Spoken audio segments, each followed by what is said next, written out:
Политичката волја е поважна од партискиот статут. На оваа реченица кажана од Али Ахмети, огнената група од ДУИ го потсети партискиот председател, откако вчера излезе со став дека фракции во ДУИ статутарно не се дозволени. И самиот велат повеќе пати го прекршил статутот, па никому ништо.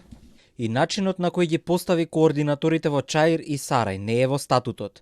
Изборот на ограноците по принципот еден член, еден глас е исто така нестатутарен, како и многу други работи.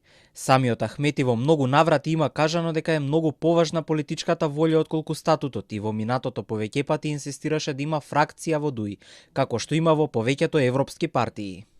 По изјавата на Ахмети, незадоволните од ДУИ кои вчера најавија фракционерство допрва ќе одлучуваат за понатамошните потези. Засега формално остануваат како членови на партијата и не се исклучени. Но поделбата во партијата се продлабочи откако вчера го напуштија состанокот на Централното председателство.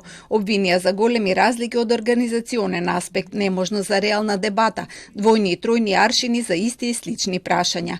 Министрите според нив ја узурпирале партијата со своите одлуки, а не само за кадровските прашања, туку и за програмските определби. Затоа и се определиле за фракционерско делување. Сепак фракционерството досега немаше успех во Македонија и секогаш завршуваше со нови партии.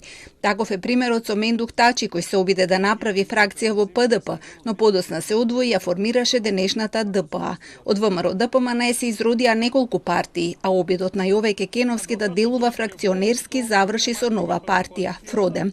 И од реформаторскиот обид на Петар Богоевски се изроди македонски концепт, а најнова е фракцијата на Оливер Андонов.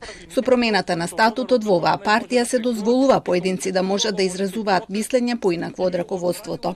Вакви обиди имаше и во СДСМ, но исто така завршија со формирање на нови партии. Нивниот статут не предвидува фракционерско делување. Поранешниот председател Владо Бучковски имаше таква иницијатива, но беше одбиена. Иако неофицијално се зборува за фракции во оваа партија, официјално никој не се произнел. Незадоволството и кај нив резултираше со нови партии како НСДП, кои пак подосна самите имаа фракција од која се изроди партијата Социјалдемократска унија на Лазар Еленовски.